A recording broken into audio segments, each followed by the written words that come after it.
So ka-explorer, dito tayo ngayon sa likod ng bahay. So ito yung nakikita nyo dito, ito yung mga kuha natin. Mga anong tawag nito?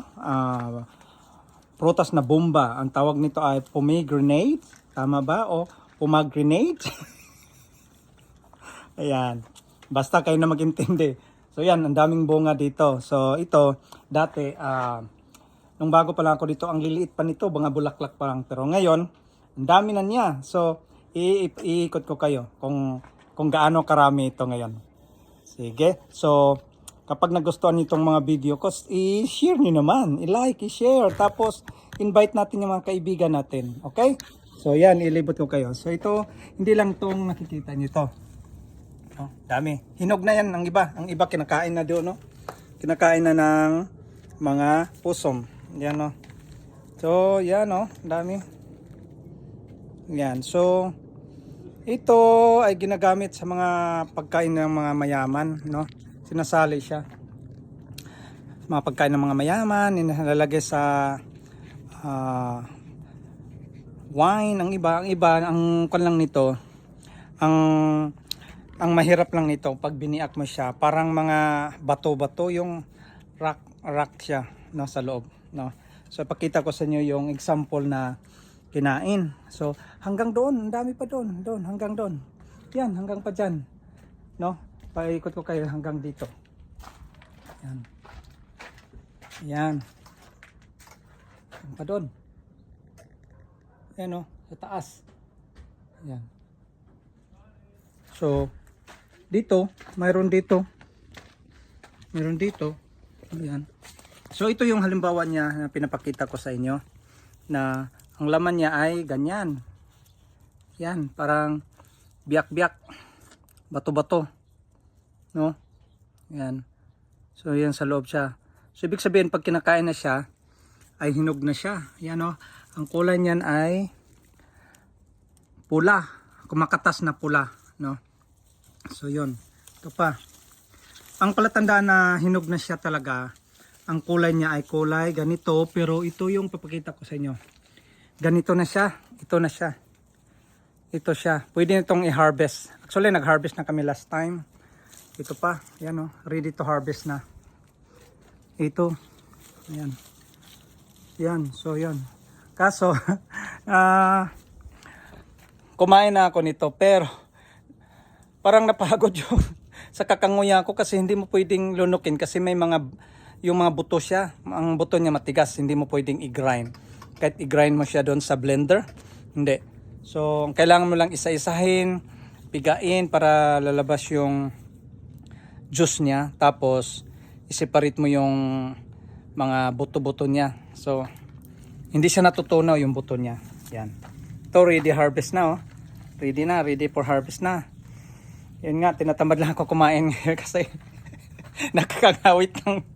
Kasi po, hindi mo siya manguya, hindi mo siya malunok agad. Kailangan mong i-ganon-ganon dun sa kwan mo. No? Yan. Ito pa. Ito, hindi pa medyo kwan pa ito. Mayroon siyang pang, hindi pa nakapalibot yung red na juice sa buto. Ayan, kaya hindi pa siya pwede.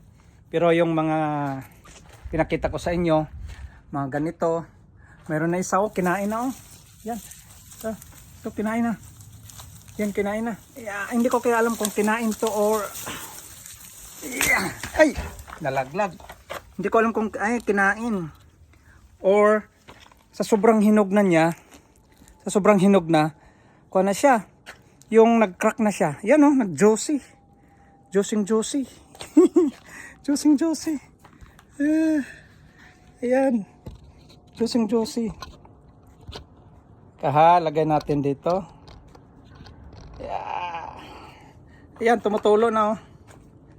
So, ibig sabihin, nabiak siya dahil sa sobrang hinog na niya.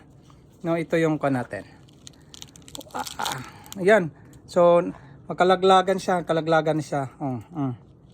So, ito yung mga laman niya. No? Pomegranate, o what is that? Sa atin kasi, kanto,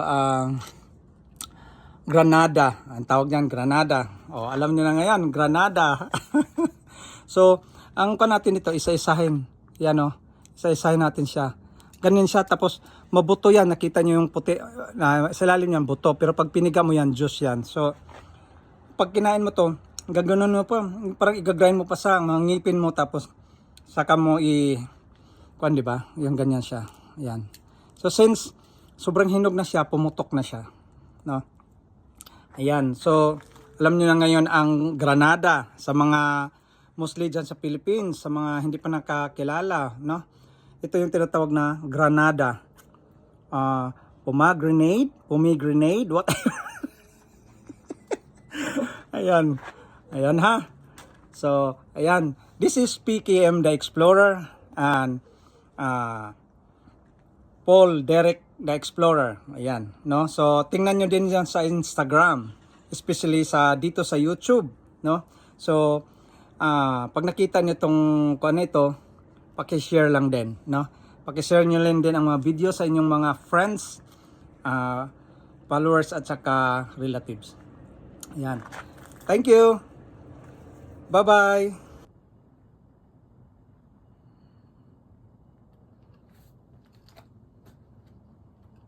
So ngayon, in-extract ko yung granada or pomegranate whatever dyan, kung sinong mga nakakuha dyan.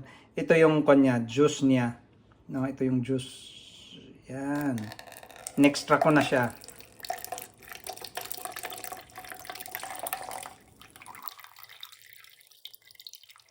Yan. Pwede siyang gawing wine. Yan. Juice, or minsan ang iba ay pinanghalo sa pagkain at saka sa iba pang mga delicacies, no? Ayan siya. Wow. Ayan.